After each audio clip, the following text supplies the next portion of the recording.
తెలంగాణలో phone tapping వ్యవహారం సంచలనం రేపుతుందా? రేపో మాపో కీలక విషయాలు వెల్లడి కానున్నాయా? చంద్రబాబు ఫోన్ని తెలంగాణలో ట్యాపింగ్ చేశారా? ఇప్పటికే అదుపులో ఉన్న నిందితులు ఈ విషయాన్ని అంగీకరించారా? అదే జరిగితే కేసీఆర్ని ఏపీ సర్కారు అరెస్ట్ చేయడం ఖాయమా? ఇవే ప్రశ్నలు ఇప్పుడు తెలుగునాట రాజకీయాల్లో దుమారం రేపుతున్నాయి. ఫోన్ ట్యాపింగ్ కేసులు అసలేం జరుగుతుంది? Watch the story.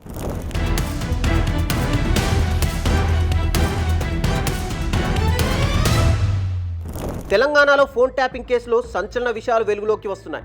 AP CM Chandrababu Naidu, మంత్రి నారా లోకేష్ ఫోన్లను కూడా ట్యాపింగ్ చేసినట్టు సమాచారం అందుతుంది.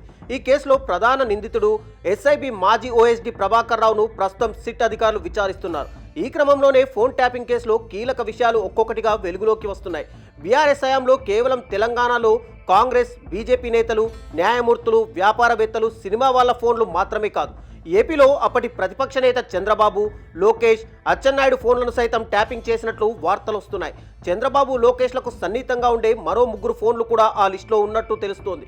ఇది గనక వాస్తవమైతే ఈ కేసు దేశ రాజకీయాల్లో పెను ప్రకంపనలు సృష్టించడం ఖాయంగా కనిపిస్తోంది. నార్మల్ ఫోన్లు మాత్రమే కాకుండా వాట్సాప్ ఆడియోలను సైతం ట్యాప్ చేసినట్టు తెలుస్తోంది. ట్యాప్ చేసిన ఫోన్ల డేటాను ఓ చిప్లో పెట్టి ప్రభుత్వ పెద్దలకు అందజేసినట్టు నిందితులు అంగీకరించారని సమాచారం. అప్పటి ఏపీ సీఎం జగన్కు సన్నిహితంగా ఉండేవారు వచ్చి ఆ చిప్ని తీసుకెళ్లినట్టు, దీనికోసం ఇంట్లో ఒక వ్యవస్థని ఏర్పాటు చేసుకుని జగన్ వినేవారని తెలుస్తోంది.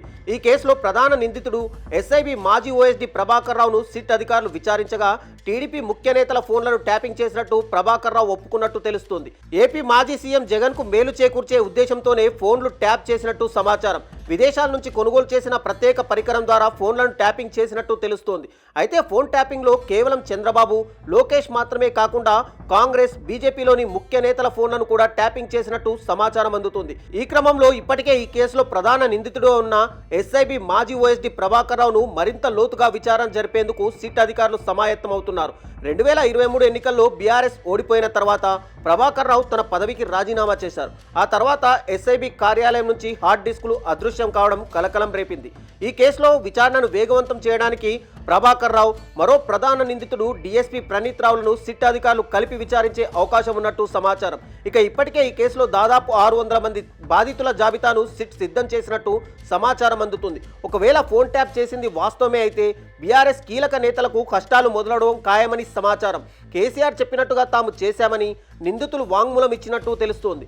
నార్మల్గా ఫోన్లు ట్యాపింగ్ చేయడం నేరం, అందులోనూ ఒక రాష్ట్ర ప్రతిపక్ష నేత ఫోన్ని మరో రాష్ట్ర అధికార పార్టీ ట్యాపింగ్ చేయడం అనేది ఇంకా నేరం. దీనిపై క్లారిటీ వస్తే ట్యాపింగ్ కేసును సిబిఐ హ్యాండిల్ చేసే అవకాశం ఉన్నట్టు అధికారులు చెబుతున్నారు. ఈ వ్యవహారంపై ఏపీ ప్రభుత్వం కేసు నమోదు చేసే అవకాశాలున్నట్టు, అప్పటి తెలంగాణ ప్రభుత్వ పెద్దలను విచారణకు పిలిచే అవకాశం ఉందని అంటున్నారు.